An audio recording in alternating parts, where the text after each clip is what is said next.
अनंत वंदन। मेरे आस्था प्याराम लाखों करोड़ों के हृदय सम्राट समता सागर परम पूज्य आचार्य भगवान तथा तपस्वी राज परम पूज्य गणेश राज महाराज एवं सभी सदगुरुओं के चरणों में कोटि से वंदन करने के पश्चात जिन्होंने हमारे जीवन को नई दिशा दिखलाई, नया मोड़ दिखलाया है, ऐसे मेरे जीवन रथ के सारथी परम पूज्य गुरु माता के चरणों में कोटि से वंदन करने के पश्चात भगवान महावीर ने अपनी पवित्र वाणी जिनवाणी, उस जिनवाणी के द्वारा हर भवी जीवों को कुछ न कुछ संदेशा अपने जीवन में उतारने के लिए, भले छोटा हो बड़ा हो, कुछ न कुछ संदेशा हमारे सामने रखा है। छोटे छोटे सूत्र हमारे सामने रखे हैं। उन सूत्रों को अपने जीवन में उतारकर इस संसार के बंधनों से हमें मुक्त होना है। लेकिन इस संसार से मुक्त होने के लिए हमें सबसे पहले संतों की वाणी सुनने के लिए, महापुरुषों की वाणी सुनने के लिए सत्संग में आना होगा। जब हम लोग सत्संग में आएंगे, सच्चे दिल से सत्संग करेंगे, तो हम सभी सच्चा धर्म श्रवण कर सकेंगे। श्रवण करने के बाद हम जीव अजीव आदि तत्वों का ज्ञान प्राप्त कर सकेंगे। तीन तत्वों में हेय गेय उपादेय क्या है, इसकी जानकारी हमें मिलेगी। तत्व ज्ञान प्राप्त होने के बाद हम विशेष ज्ञान की प्राप्ति कर सकते हैं। विज्ञान यानी विशेष ज्ञान की प्राप्ति होती है। विशेष ज्ञान की जब प्राप्ति होती है कि हमारे जीवन में प्रत्याख्यान करने की सोलत हमें आती है। हमारी इच्छा जागती कि कुछ न कुछ प्रत्याख्यान करें। प्रत्याख्यान अगर जीवन में आ जाए तो जीवन में संयम आता है। संयम जब आता है तो आश्रव रहित अवस्था यानी अनाश्रव की अवस्था हमारे जीवन में आती है। अनाश्रव से हमारे जीवन में तप करने की इच्छा हमें जागती है। तप से जो हमारे कर्म सहित अवस्था है, कर्म रहित अवस्था को प्राप्त हम करते हैं। और जब एक दिन उस अवस्था को जब प्राप्त कर ले तो मुक्ति हमसे दूर नहीं है, हमारी मंजिल हमसे दूर नहीं है। तो एक सत्संग करने के कारण, भगवान की जिनवाणी सुनने के कारण हमारे जीवन में कितनी कितनी बातें हमारे जीवन में आती है। जब ये बातें हमारे जीवन में आती है तब हम जीवन को सही मायने में जीना सीख सकते हैं। जीवन को सही मायने में सफल करना जान सकते हैं। सत्संग यह एक का अंक है। एक के अंक के आगे आप जितनी जितनी बिंदियां लगाओगे, उस एक का अंक का महत्व बढ़ता जाएगा। लेकिन कितने भी बिंदियां लगाओ और एक का अंक नहीं है तो उन बिंदियों का कोई महत्व नहीं है। ऐसे ही सत्संग है। सत्संग यह एक का अंक है। सत्संग करने से हम दुर्जनों की राह में जाने से रुक जाते हैं, दुर्जनों की संगति से रुक जाते हैं। अगर दुर्जनों की हमने संगति कर ली तो हमारे जीवन में जो कुछ अच्छी बातें हैं उसमें बढ़ोतरी होने बजाय वे अच्छी बातें बढ़ने की बजाय घटती जाएगी, क्योंकि हमने दुर्जनों की, दुष्ट व्यक्तियों की संगति की है। हमारे जीवन में कुछ अच्छी बातें बढ़े, इसलिए हमें संगति, अच्छी संगति करनी होगी। तब कहीं जाकर हमारा जीवन ऊंचा बन सकता है, हमारे जीवन का निर्माण हो सकता है। जब जीवन का निर्माण होता है तो एक न एक दिन ऐसा आएगा जब हमारे जीवन का निर्माण हो सकता है। उसके लिए सत्संगति अत्यंत आवश्यक है। सत्संग यानी सच का संग, सच्ची बातों की संगति, सत्य की संगति यानी सत्संग, और वो हमारे जीवन में अत्यंत महत्वपूर्ण चीज है। हमारे जीवन में सत्संग उस दिन आएगा जिस दिन हमारे भीतर में, हमारे अंदर में गुरु की महिमा प्रकट हो जाएगी। गुरु का गुरुत्वाकर्षण प्रकट हो जाएगा। जिस दिन गुरु की करुणा साफ हो जाएगी, उस दिन हमारे जीवन में सही मायने में, सही ढंग से सत्संग आ जाएगा। और उस सत्संग को सही मायने में प्राप्त करने के लिए हमें सच्चा पुरुषार्थ करना होगा। एक बार की बात है, सुनस जो कानू कसाई का पुत्र था, जो राजगीर नगरी में रहता था। राजगीर नगर में भगवान ने कई चातुर्मास किए। उस कानू कसाई को कई बार समझाने का प्रयत्न भी हुआ, लेकिन उसने सुनने की उसके मन में कोई ऐसी स्थिति नहीं आई कि जो कुछ अच्छी बातें सुने। वह रोज 500 पाड़ों को मारता था। अत्यंत हिंसक, महाक्रूर कर्मा वो व्यक्ति। उसका पुत्र सुनस, जिसने अभय कुमार की श्रेणी के महामंत्री अभय कुमार की संगति की, और उनकी संगति के कारण उनके जीवन में रोज कुछ न कुछ परिवर्तन आता रहा। एक बार वहां कानू कसाई बीमार पड़ा, तो सुनस ने अभय कुमार से पूछा कि इनको सुधारने के लिए, इनकी तबीयत सुधारने के लिए कई अच्छी दवाइयां, अच्छे वैद्यों को बुलाया गया है, सारे उपाय किए, लेकिन इनकी तबीयत सुधार नहीं रही। तब अभय कुमार ने कहा, सही मायने में तुम्हारे पिता ने बड़े क्रूर कर्म किए हैं, बड़े हिंसक प्रवृत्ति के तुम्हारे पिता थे, तो उन्हें ऐसी दवा लागू नहीं होगी। तुम उन्हें बदबूदार दवा और कई ऐसे हल्के चीजों की दवा उनको करो ताकि उनकी तबीयत सुधर जाए। सुनस ने अभय कुमार की बात मानी और ऐसे कुछ उपाय किए ताकि उनको थोड़ी शांति आई। लेकिन समय होने के बाद उनकी मृत्यु हुई।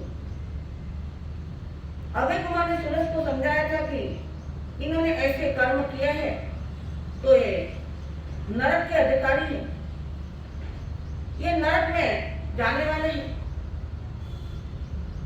तब सुनस ने अपने जीवन में बहुत अच्छी बातों का अंगीकार किया। श्रावक व्रत उन्होंने अंगीकार कर लिया। अब सुनस के जो परिवार वाले थे, उनकी जो बिरादरी के लोग थे, सुनस को आकर कहने लगे कि तुम्हारे पिता ने जो धंधा चलाया था, पारंपरिक धंधा था, तुम्हें भी वही धंधा करना है और अपने कुटुंब की, अपने परिवार की आजीविका चलानी है। सूरज ने कहा, इतने पाप कर्मों का भागी मैं बनने वाला नहीं हूं। पाप कर्म मैं सारे परिवार के लिए करूंगा, लेकिन भोगने के लिए मैं अकेला ही रहूंगा। उस समय मेरे इन कर्मों को भोगने के लिए, मुझे साथ देने के लिए, मेरे दुख को साथ देने के लिए कोई नहीं आए। और मैंने व्रत धारण कर लिए है, मैं कोई हिंसा नहीं करूंगा। फिर भी उन परिवार वालों ने और बिरादरी के लोगों ने उस सुलस के सामने एक भैंसा बड़ा सजा धजा कर लाया और सुलस को कहा कि, और उसके हाथ में एक तलवार दे दी ताकि वह तलवार उस भैंसे के गर्दन पे चलाए। सुलस ने उनके कहने पर भी उस भैंसे के गर्दन पर तलवार नहीं चलाई। फिर भी उन लोगों ने बड़ा जबरदस्ती की कि तुम्हें यह काम करना ही होगा। अब सुलस ने एक उपाय खोजा, एक युक्ति चलाई और वह तलवार लेकर उसने अपने पांव पर मारी। पांव से खून बहने लगा और वहां बेहोश होकर जमीन पर गिर पड़ा। थोड़ी देर बाद जब उसको होश आया तो वह चिल्लाने लगा कि मुझे बहुत पीड़ा हो रही है, मुझे बहुत दुख हो रहा है, दर्द हो रहा है। मेरी पीड़ा तुम सब लोग थोड़ी थोड़ी बांट लो। तब उन लोगों ने कहा कि हम तुम्हारी पीड़ा को, तुम्हारे दर्द को नहीं बांट सकते। तब सूरज ने कहा कि मेरी इस छोटी सी पीड़ा को तुम बांट नहीं सकते हो, तो मैं इतने बुरे कर्म करूंगा, 500 पाड़ों को मारकर इतने कर्म करूंगा, तब मेरा साथ देने वाला कौन रहेगा, उसे भोगने वाला कौन रहेगा। तो मैं यह धंधा करने के लिए तैयार नहीं हूं। उसने बड़ा प्रयास किया और उसके प्रयास से सारे बिरादरी के लोग, सारे परिवार समझ गए और उसे फिर से उस धंधे को करने के लिए कोई फोर्स नहीं किया। कहने का तात्पर्य है कि एक हिंसक व्यक्ति का पुत्र सुलस, उसने अभय कुमार की संगति की और उस संगति के कारण अपने जीवन में बड़ा परिवर्तन उसने लाया। श्रावक व्रत को उसने अंगीकार किया और उस धंधे को करने के लिए इनकार कर दिया, तो उसका जीवन उच्च कोटि का बन गया। हमारे जीवन में भी ऐसे कोई मौके आते हैं, कई अवसर आते हैं, लेकिन हम उस समय डिग जाते हैं।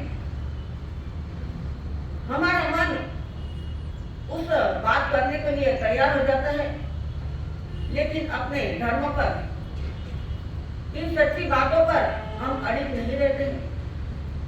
तो उस सुलस की तरह हमें भी अपनी बात पर अड़िग रहना है।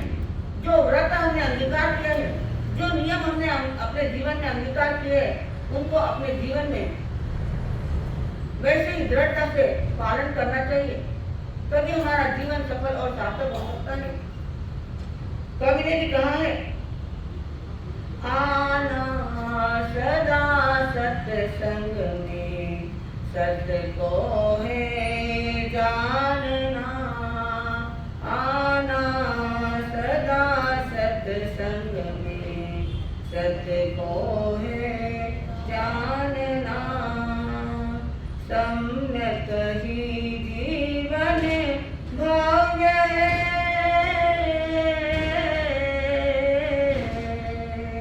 सम्यक ही जीवन भाव्य है। सत्य को है जानना, आना सदा सत्संग में, सत्य को है जानना। तू भी आना सत्संगत में, जीवन का आनंद मना। पापी से भी पापी जीवन, प्रभु चरणों में पूज्य बना। किश्ती को किनारे जो करना,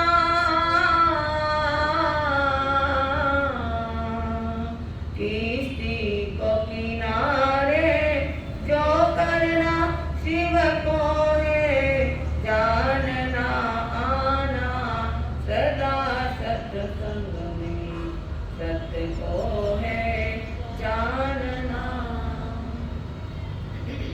सत्य को अगर जानना हो तो हमें सत्संग में आना होगा। कहते हैं मिट्टी पवन की संगति से आकाश में चढ़ जाती है, लेकिन जब पृथ्वी पर जो पानी गिरा होता है उसमें अगर मिल जाती है तो वो कीचड़ बन जाती है। भौरा फूलों की संगत से सुगंध से भर जाएगा और कांटों की संगत से वो कांटों में अटक जाएगा। तो हमें कांटों में नहीं अटकना है, दुर्जनों की संगति नहीं करना है, न दुर्गंध में अटकना है। हमें सत्संग को अपने जीवन में उतारना है। जब सत्संग हमारे जीवन में आ जाएगा तो सत्य हमारे सामने आ जाएगा, और सत्य जब आएगा तो हम शिव को, अपने मुक्ति रूपी मंदिर को प्राप्त कर लेंगे। बोलिए भगवान जय जय जय जय।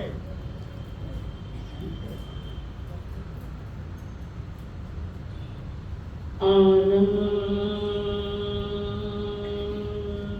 रूपम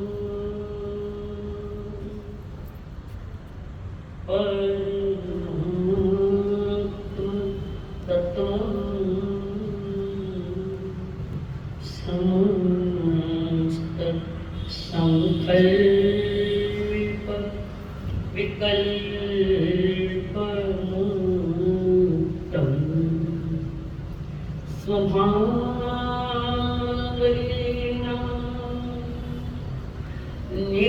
निवसन्ति नित्यम् जानन्ति योगिनः स्वयमेव जानन्ति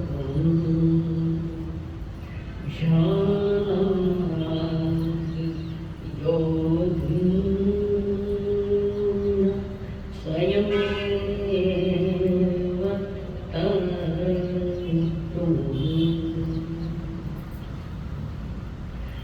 तुम्हीं तो मेरे माता पिता हो, तुम ही तो मेरे बंधु सखा हो, तुम ही तो मेरे माता पिता हो, तुम ही तो मेरे बंधु सखा हो।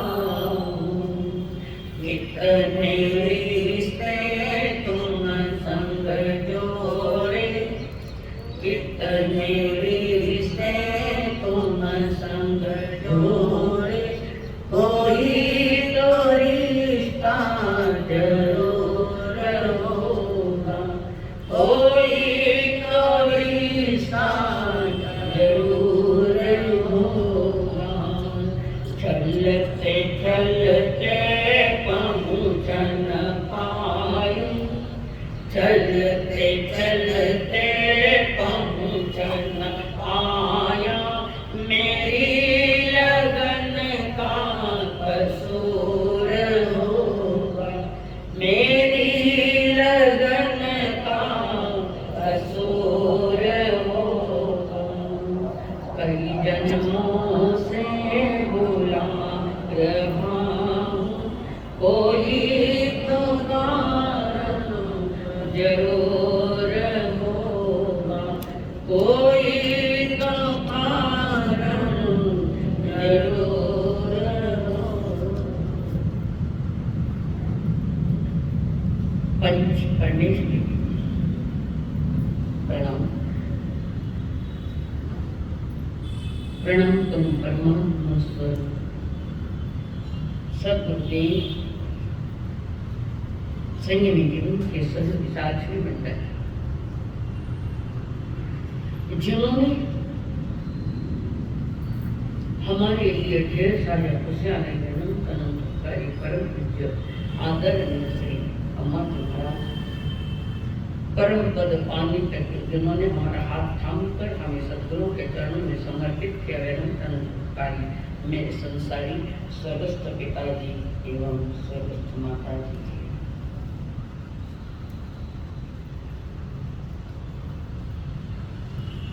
चतुर्मास काल का पहला दिवस पकड़ो समझ से नए की शुरुआत में परमात्मा समझ इस आर्यावर्त के महामानव महाश्रवण भी महान तीर्थंकर कारण जितने कष्ट या सच कहो जितने कष्ट जितने परिश्रम माँ त्रिशला के लाल के लिए आए महावीर जी को आए उनके उत्सर्गों के सार इकट्ठा करो तो 23 तीर्थंकर के उत्सर्ग कुछ भी नहीं थे। सबसे ज्यादा संकट परमात्मा महावीर को आए और वो काल महामिथ्याज्ञों का महान पागलों का था। मनुष्य के लिए खास कोई व्यवस्था नहीं, दास प्रथाएं भी बेचे जाते मनुष्य के लिए कीमत। ऐसे में महावीर जी अकेले खड़े अकेले जब एक तरफ पर महावीर जी एक तरफ सत्य हमेशा जीतता है, सत्य के पक्षधर है परमात्मा महावीर। और उन्होंने 12.5 वर्ष तक जो ध्यान साधना की है, उन 12.5 वर्ष में जो ध्यान के माध्यम से जो अनुभव आए उन्हीं अनुभवों का खजाना परमात्मा महावीर स्वयं है। उनके हाथ में आगम नहीं है, महावीर जी के हाथ में कोई आगम नहीं है। अनुभव से बोल रहे हैं, कारण ज्ञानी अनुभव से बोलता है और संत आगम से बोलता है। फर्क है। उन महापुरुषों के जीवन काल में आए गए अनुभवों से भी परमात्मा महावीर जी ने कहा, जवान धूम पत्ते पंडुरे जहा निवड़ई राई गणाचे एवं मनुअन जीवरियम समन गोर महापर। बड़ी गहरी बात है, चोट करने वाली बातें है। अपने निजी जीवन के अनुभवों से कह रहे हैं, जैसे समय पाकर वृक्ष के पत्ते पीले हो जाते हैं और पुनः सूख कर गिर जाते हैं, एवं मनुष्य ऐसा ही कुछ मनुष्य का जीवन है। जैसे पत्ता गिर गया, मनुष्य भी गिरना है, पता नहीं कि गिरेगा, पर गिरेगा ये तो पता है। इतना भी ध्यान में आएगा कि ये गिरेगा तो पहले तैयारी कर लो।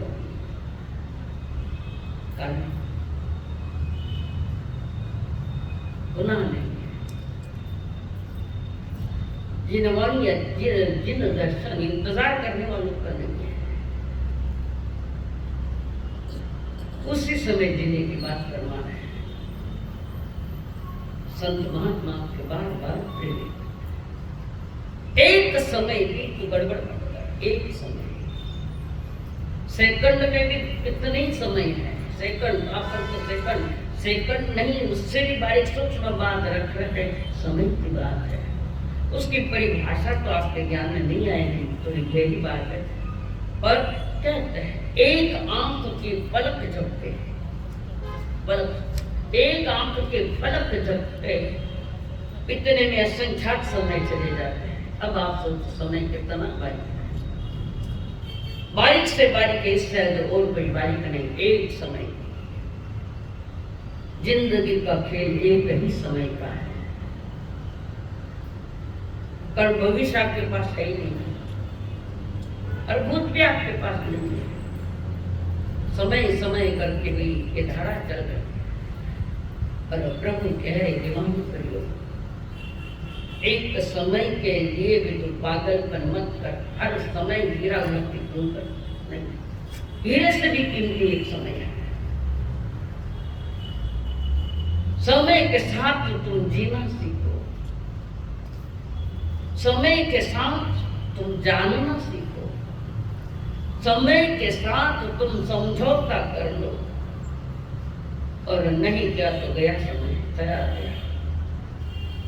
एक समय को भी परमात्मा ने कहा है कि बहुमूल्यमान है, ठीक है। जिंदगी में एक वर्ष का क्या महत्व है?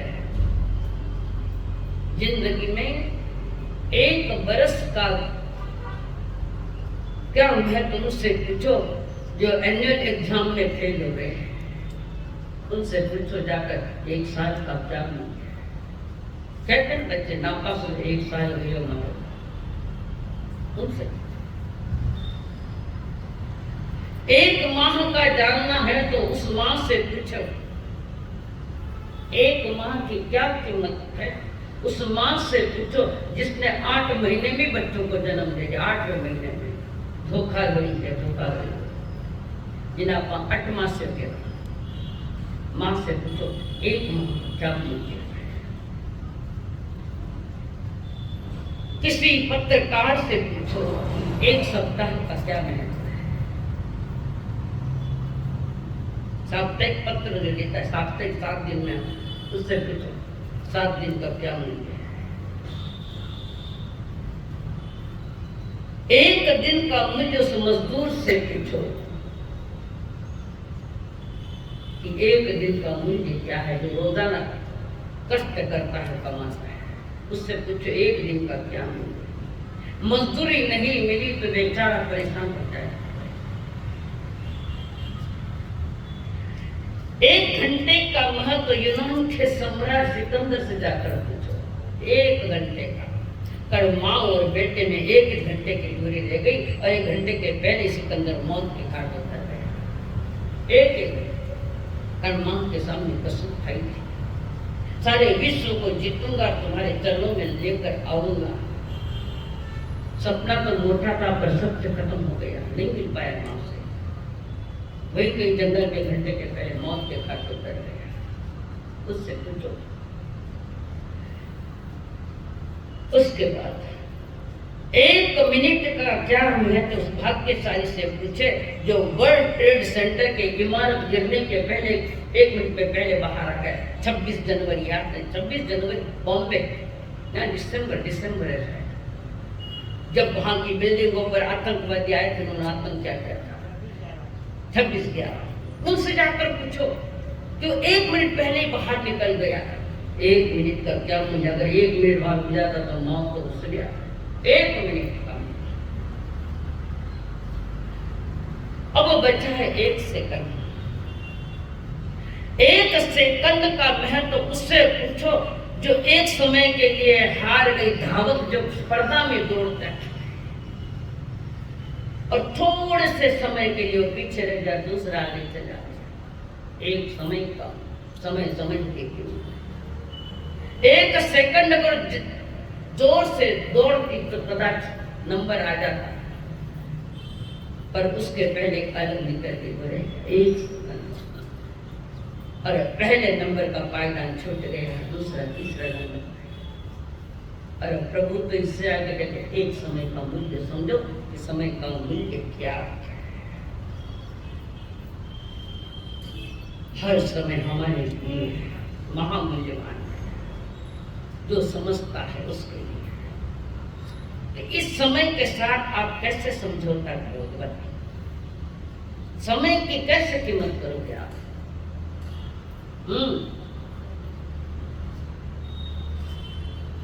एक्शन नहीं, बोल के बताओ। एक समय का मूल्य वो जानता है, समय की कीमत वो समझता है। समय की कीमत भी वही करता है जो जीवन में अपने त्याग प्रत्याख्यान की बात करता है। इसमें छोटे छोटे त्याग, 12 व्रत का हिसाब और वितराग प्रभु की आज्ञा का मैं पालन करूं।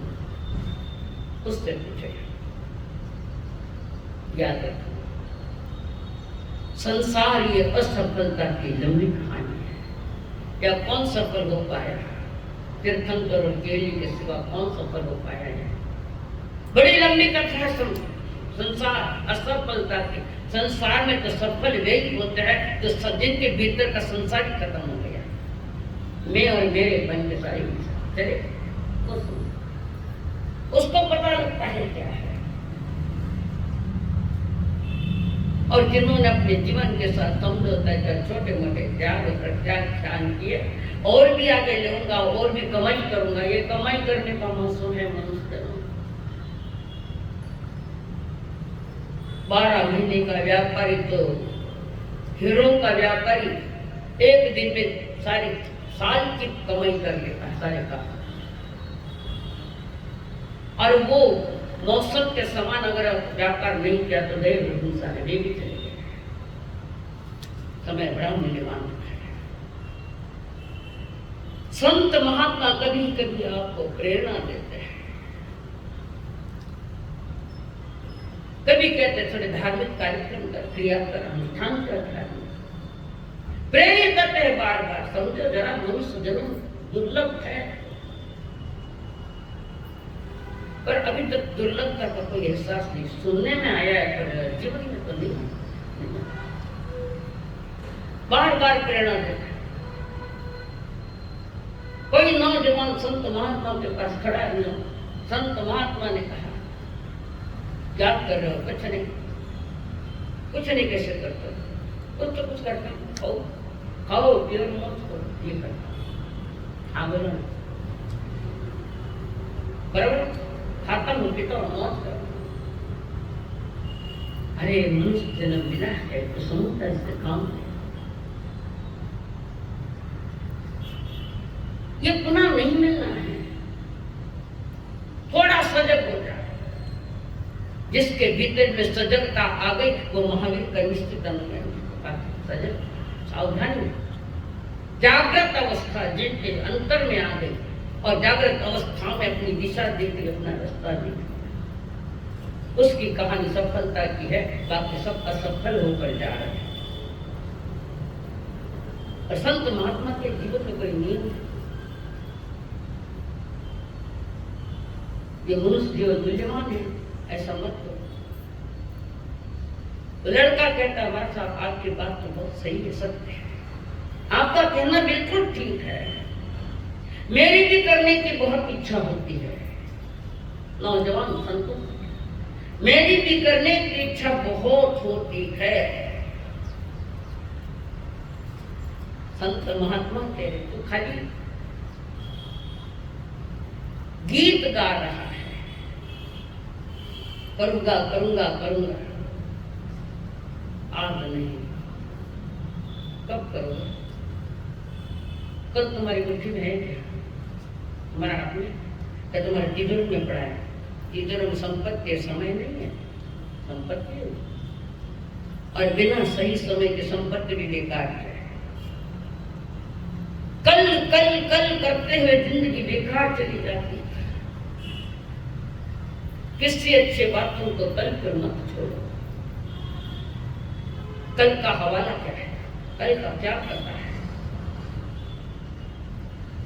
ज्ञानी कहते हैं कल करे तो आज, आज करे तो अब। कल में प्रलय हो जाएगा, फिर करेगा कब? ज्ञानी कहते हैं। खाने के मैंने खिलाने नहीं पे हुए तुम्हारे लिए बार बार कुदरत ने गलती से 5 माह भी दे दिए, मेरे लिए गलती से 5 माह में 3 माह पूरे होने की तैयारी।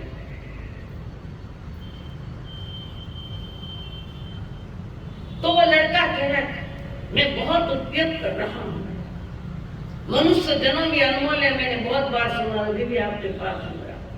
तो क्या कर रहे हो? मनुष्य जन्म के साथ मुझे मालूम है ये जीवन पुनः मिलना नहीं है, इसी जन्म में मैं मौज करूं, मेरी का उपयोग मत करो। मनुष्य जन्म का उपयोग या ज्ञानी का विषय। ज्ञानी की जिंदगी में एक एक समय मूल्यवान है और ज्ञानी ही कोई कीमत करना चाहता है, क्या नहीं कर सकता। आयो सुनेगा या स्वाद देना, स्वाद देना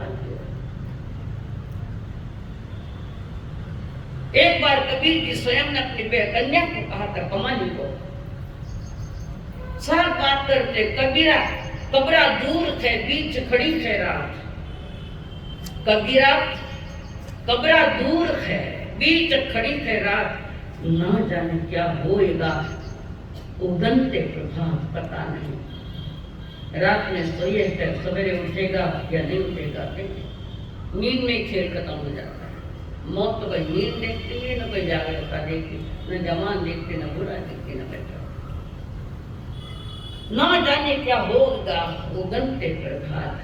तब कमाली ने अपने पिता को जवाब दिया, लाजवाब जवाब। छोटी बच्ची, उम्र के साथ ज्ञान की कोई संबंध नहीं है। छोटा उम्र वाला भी ज्ञानी हो सकता है, छोटी उम्र वाला।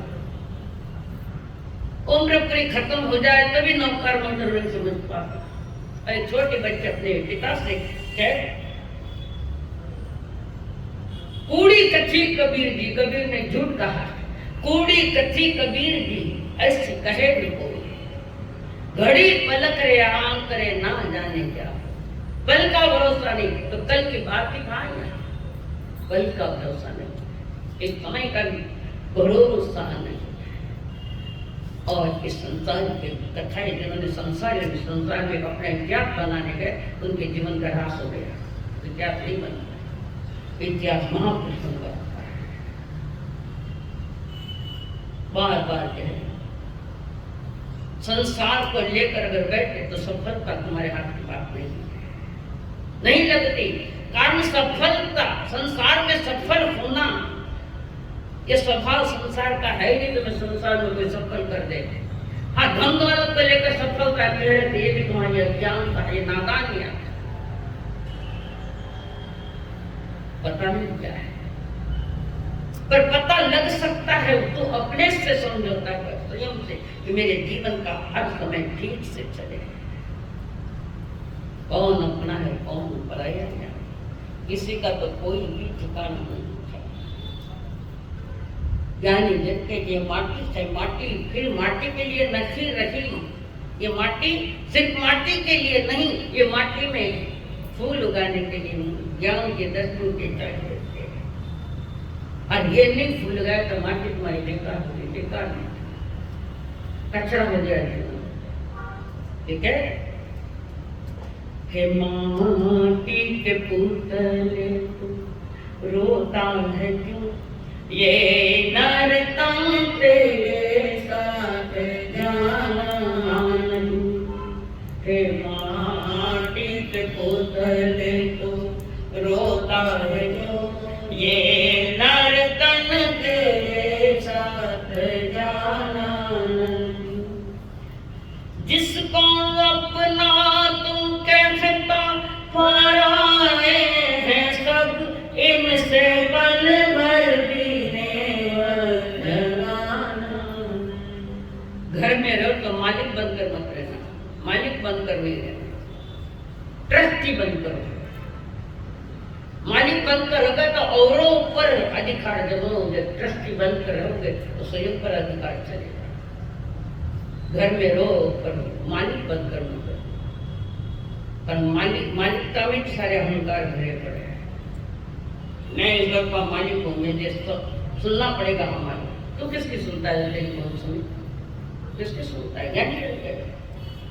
जिसको अपना तो कहता पराए हैं सब, इनसे पल भर भी लगाना। फूल खिलते हुए माली हंसता तो है, फूल गिरते हुए माली रोता नहीं। फूल खिलते हुए माली हंसता तो है, फूल गिरते हुए देख रोता नहीं। हे माटी के पुतले तू रोता है क्यों, ये नरतन तेरे साथ जाना।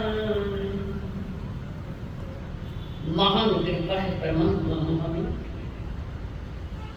बड़े करुणा भरे हृदय से सारे संसार को संदेश दिया। किया। समय अनमोल जीवन है, अनमोल कीमत है उसकी। कितना जीवन चला गया कुछ उम्र के साथ, कितना समय चला गया।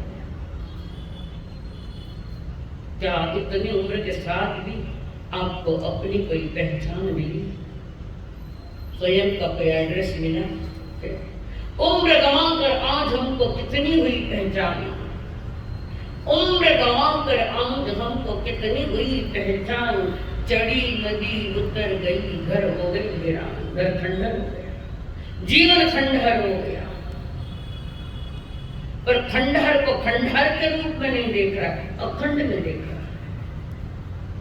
कितने खंड गिर गए, कितने खंड खंड करते कितने समय चला गया। हमारा तो जन्मदिन है, मंगल पाठ। किसका है जन्मदिन? किसका है? जड़ को मंगल पाठ है तुम्हारे। शरीर जड़ चेतन है, शरीर और आत्मा एक जगह जिस समय आई उस दिन से हमारी गिनती चालू हुई कि 6 महीना हुआ, 12 महीने का हुआ, 1 साल हुआ, 2 साल। और जो एक जगह में एक रहने वाले दोनों में कोई दोस्ती नहीं, कोई अपनापन नहीं। शरीर अलग है, आत्मा अलग है। उम्र का राज तुमको कितनी हुई पहचान। जगत की पहचान कर लेते तो भी भीतर में वैराग्य जाग जाता कि संसार का वस्तु स्वरूप क्या है, इस जगत में क्या है, कौन सा सुख पाने के लालसा में तुम चल रखे हो, कौन सा शोभिसी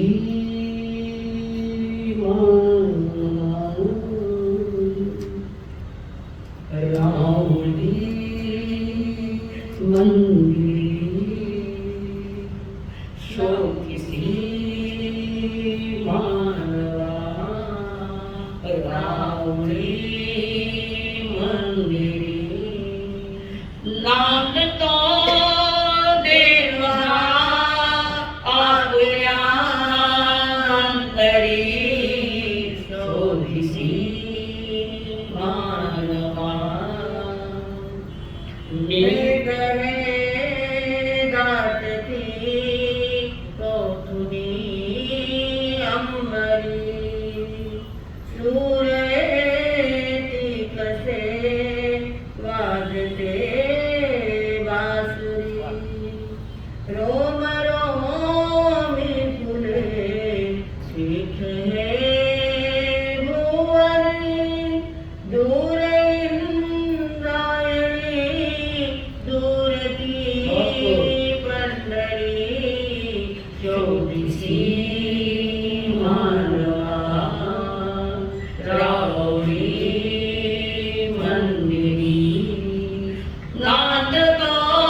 समय के साथ अपनी पहचान करने के बाद परमात्मा महावीर कहे तुम संसारी कीड़े न तुम परमात्मा का परम। और चतुर्मास इसीलिए किया जाता है कि मैं अपनी पहचान करूं, करीब से जानकर करूं, जीवन में कुछ नया बनाऊं। वार्षिकपन कब तक अनादि का वार्षिकपन, नया कुछ नया पाने के लिए उसकी कीमत हो।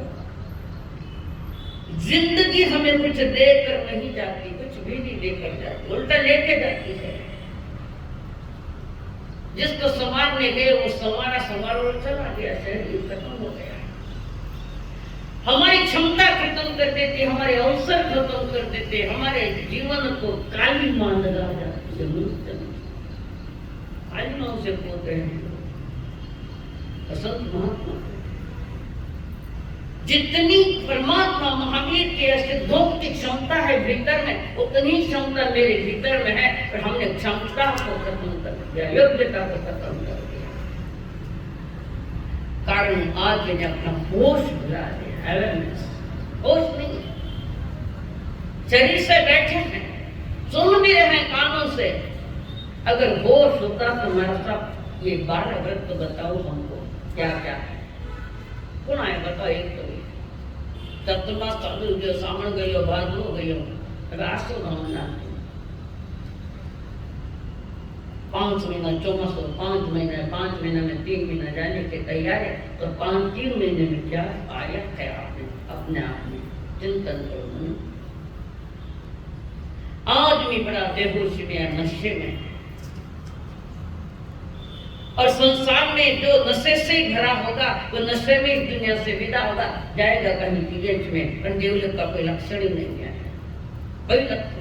मनुष्य जन्म मिले उसका भी लक्षण नहीं। आयुष्य कर मुझे बता रही थी, उस समय बताया। वर्तमान में अधिकतर जीव मैंने बार कहा कि वनस्पति काय में जाएंगे, किरिंच में जाएंगे, पुनः इंतजार करते बैठो कि कब ये जन्म मिलेगा। कब समय का एक एक तीर जा रहा है, एक एक तीर छूट रहा है समय का, पर तीर छूट रहा है हमारे ज्ञान में कहाँ आ रहा है, हमारे चिंतन में कहाँ आ रहा है। इसलिए जन्म जन्म तक असफलता की कहानी लिखो। एक जन्म ये हो जाए कि हम सफलता की कहानी लिखे, यानी व्रतधारी बने, परमात्मा महावीर की आज्ञा का हम पालन करें। हर समय अपने आप कीमती, कोई समय किसी से कम नहीं है, गया वो भी है, वो भी आने वाला, सब एक समान है। और उस समय के साथ क्या करोगे? परमात्मा महावीर कहे, बड़ी गहरी बात, एक सांस खाली मत खोले खलक दुनिया रे भी। खलक यानी झूठा। एक सांस खाली मत खोरे खलक दुनिया रे बीच, कीचड़ कलंक अंक धोना वे तो धोए रे, उर अंधियार बीच पाप को अंधकार भयो, उर अंधियार बीच पाप को अंधकार भयो है, ज्ञान की चिराग जोना वे तो जोए ले, मानुष जन्म बार बार नहीं मिले को मूढ़। मूढ़ किसको कहते पता?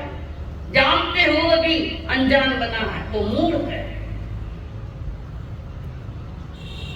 उर अंधियार बीच पाप को अंधकार भयो, ज्ञान की चिराग जोड़ा में तो जो ले, मानुष जन्म बार बार नहीं मिलेगो मूढ़, परम प्रभु से प्यारो होनो हो तो हो ये ले, परम प्रभु से प्यारो होनो हो तो हो ले, क्षण भंगुर देही जाने जन्म सुधार ले, क्षण भंगुर देही जाने जन्म सुधार ले, बिजली रे झमके मोती कोना में तो खोए ले, एक बिजली की झलक है ये जन्म, बिजली की झलक में ज्ञानी के तो उसमें मोती पोइले, ज्ञान के मोती, सपनों के मोती पोइले, नहीं तो ये समय तुम्हारे एक थप्पड़ मारकर चला जाएगा। मैं आया तुम्हारे लिए, समय कहता मैं आया हूँ तुम्हारे लिए, और तुमने मेरा समय बर्बाद कर दिया, खाली थप्पड़ जाओ, दुनिया से विदा हो जाओ। क्या है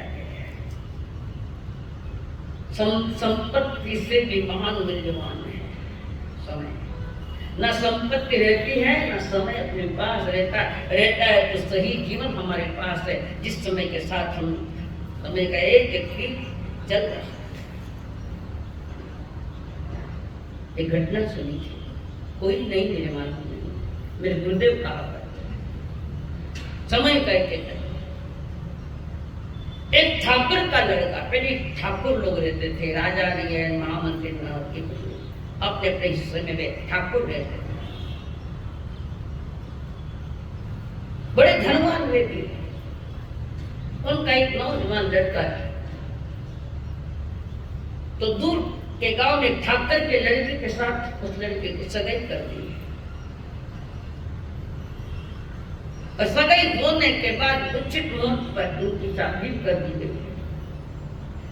ठाकुर का लड़का अपनी नई पत्नी को लेकर अपने गांव आ रहा है, बीच में जंगल पड़ता है, बड़ा जंगल, बराती लोग साथ में थे, दूल्हा दुल्हन साथ में, सब जा रहे हैं। उस वन से गुजर है, जिस वन में, जिस जंगल में चोर रहते थे, पल्लीपति वहां का एक जंगल का राजा है, बाकी बहुत सारे चोर, हजारों चोर वहां रहते, और ये अपनी ये बारात लेकर आ गए, अपने गांव आए। चोरों ने देखा नहीं, कुछ नहीं। 2-4 दिन में ठकुरानी ने नई दुल्हन शादी करके अपने ससुराल आई, फिर 4 दिन के बाद सामने वाले से संदेश आए कि मारा बाबू ने भाई ने लेवन वास्ते भेजू संदेश देना भाई ने लेवन वास्ते भेजू मैं मारा बाबू ने और वो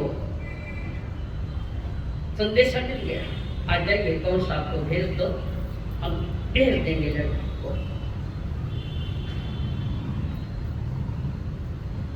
उसके पश्चात वो ठाकुर का लड़का भरी जवानी शरीर भी मजबूत रथ में बैठ कर जा रहा लेने को पत्नी चोर ने देखा रथ रोका कहाँ जा रहे हैं ससुराल जा रहा हूँ ब्याह है भाषा तो नहीं बदल जाओ अहंकार की भाषा है शादी के बाद तो अहंकार से भरा जीवन इसका। और उधर लड़के ने पहले अपने पिताजी को कह दिया कि हमारे साथ कोई नहीं चलना चले जाऊंगा और ससुराल आए 2 दिन रहे कितना दिन किया पहले जमाने में महीनों महीनों पहुंचारी करता अबे तो सब पहले के साथ कर रहे कुछ पराधी ने हमारा संसारी पिताजी 1 महीने तभी तो बोल रही हूँ बरोबर 1 महीना माल काल खाना भूगत में जाना जैसे तो 2 दिन रहे लड़के को लेकर दुल्हन को लेकर निकलने के तैयार लड़का और दुल्हन ससुर जी ने कहा कि साथ में 2 सुरक्षित साथ में सुरक्षा करने को साथ में होकर जंगल में ये भयानक है जंगल यहाँ चोर रहते जंगल में आई नहीं बेजाता हम और मेरी और आपकी कन्या हम दोनों ही जाएंगे तीसरा कोई नहीं आएगा मैं होशियार हूँ संसार में ज्यादा होशियार देखा ना गई ना तो जीती बेटा और हर कोई अपनी ज्यादा होशियारी बता रहा है और उसी के साथ कोई निकले बहुत ससुर जी ने कहा गौर साहब जो सुरक्षा करने का नहीं चाहिए हम दोनों धनुष और तीर भी लेंगे साथ में 100 तीर लिए। अब ये वहां रथ निकला पल्लीपति जंगल में आ गया जंगल में आ गया उस चोर ने रोक दिया सारे चोर खड़े हैं वो सारा माल का उड़ा चोरी करने के लिए लूटने के लिए सारे खड़े एक तरफ ये दुल्हा दुल्हन ठाकुर और ठकरानी और एक तरफ वो पल्लीपति तो वो पल्लीपति कहता है सारा माल दे मैं नहीं देता माल लेना चल मेरे साथ युद्ध कर मेरे साथ युद्ध कर चलाओ बाण उसने कहा पल्लीपति को मेरी आप ही चलाओ बाण एक बाण चलाया चोर ने तोड़ दिया उसको दूसरा चलाया तीसरा चलाया चौथा चलाया सारे बाण खाली होते जा रहे सारे तीर खत्म होते जा रहे अब की बार नहीं अब की बार मारूंगा इसको खत्म करूंगा बिना गण का झूठा नाटक और उसने तीर चलाया तीर चलते चलते धीरे से बर्दनी कहती है प्राणनाथ 25 तीर चले गए 25 तीर में कुछ काम में आगे होगा क्या तो शांत है वो हो जाएगा पुनः तीर चलाए से करते करते 50 तीर खाली गए सामने वाले ने तीर ही तोड़ दिए पुनः बाण चलाने में चलते चलते 99 तीर चले गए तो एक ही तीर बचा है एक ही तीर वो लड़की करिए पत्नी करिए प्राणनाथ तीर एक ही बचा है तो डर मत किस तीर से मारूंगा 99 तीर से नहीं मारा गया 20 तीर से मारेगा तो और ठकाने के बाजू में सर पर तुम और उसने घूंघट बोला रूपमान लड़की रूपमान एकदम रूपमान और चोर ने देख लिया अरे लड़की रूपमान है और अपने पति को कहा कि ध्यान रखना जब मैं हूं कहूं कि तीर चलाना तब तक मत चलाना और वो चोर उस ठुकरानी का रूप देख रूप रस का पान करता हो ये चाहिए करके और उस पल्ली पति का ध्यान उस लड़की के तरफ है जो दुल्हन नहीं आई है और तब ठकरानी ने बड़ी सूझबूझ के साथ ठकुरानी ठमको की ठकुरानी ठमको कियो जब ठाकुर चलायो तीर छैल भंवर जीरो। पाँव में पायल थी घुंघरू की आधा आधा किलो की। अब तो पता में काला डोरा बांध गया, कटे कटे काला डोरा बांध के न हाथ में न पाँव में न गले में। और उसने एक आवाज लगाई, ठकुरानी ठुमको कियो, और उसने तीर चलाया, पल्ली पट्टी पर लग गया, वो नीचे गिरा। तो ठाकुर कहता देखा मेरी शक्ति का, मेरे साथ तो युद्ध करने आया है ना, पड़ा नहीं धरती पर पड़ा है तो मेरे साथ लड़ने को आया, जब तेरे को धरती पर डाल दिया। वो पल्ली पति कहता है ठाकर एक तीर मर तो नहीं, एक तीर मर तो नहीं, लागे नारी नयन तीर छैल भंवर जीवो, लागे नारी नयन तीर छैल भंवर जीवो। अरे ठाकर तेरे एक तीर से तुम्हें मरता ही नहीं था, अगर मरता तो पहले तीर में मर जाता। 99 तीर तुमने छोड़े हुए मरा नहीं, पर एक दूसरा ही तीर लग गया। लागा नारी नयन तीर छैल भंवर जीवो। 99 तीर तेरे बेकार गए, तू मुझे कहता है एक तीर से देखी मेरी शक्ति, छोटा नाटक क्यों करता है? तेरे तीर से नहीं मरा मैं, नारी के नयन के तीर लगे हो मेरे पास देख रहे, मैं उसके पास देखो और तुमने तीर चलाया। आखिर का एक तीर काम आया। ऐसे प्रभु कहते एक के बाद 3 जाने के समझ जाते, एक समय की कीमत करना जानो, समय को समझने की चेष्टा करो।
समय की बात बता रहे, समय की धारा में उम्र बह जानी है, जानी नहीं जानी रही। रोटी कपड़ा और मकान का ये गीत है, वो भी बता रहा जो मैंने वैराग्य में देखा, पर्याप्त संकेत वो भी दे रहा। समय की धारा में उम्र बह जानी, आखिरी घड़ी कब आती है पता नहीं, किस समय आएंगी पता नहीं। मैंने कहा खुदा से कुछ पल उधार दे, खुदा ने कहा जो खर्च के उसका हिसाब तो दे, दो हिसाब उसका। मैंने कहा खुदा से कुछ पल उधार दे, खुदा ने कहा जो पहले खर्च किए उसका हिसाब तो दे। मैंने कहा मैं पागल हूँ, मैंने कहा मैं पागल हूँ, तू पूछता है क्यों? मैंने कहा मैं पागल हूँ तो पूछता है क्यों? जिसमें हिसाब लिख सकूं ऐसी कोई किताब दे, सब प्रभु दे, वो दे न वो दे। नहीं करते सपना भी हो आपने कल का जोरदार समझ दे है प्रभु दे तारी माँ चलो तारा ना हो क्या कहते बरसाता सुख बरसा आंगन आंगन सुख बरसा। कहाँ है सुख का स्वभाव? कहाँ मिलता है सुख? कहाँ मांगने जा रहे हो? तुम भिखारियों की औलाद नहीं, परमात्मा ये भिखारी बनना चाहिए हमारा स्वभाव। हम गलती से भिखारी बनते, समझ नहीं आएगी। आइए भाई घड़ियों में अपनी गलती को स्वीकार कर ले और गलती पुनः नहीं कर लो तो तुम्हारे मनुष्य जन्म का मूल्य जरूर होगा, इसका मूल्य जरूर तुम्हें मिलेगा। इस जन्म का मूल्य करने के लिए संकल्प हो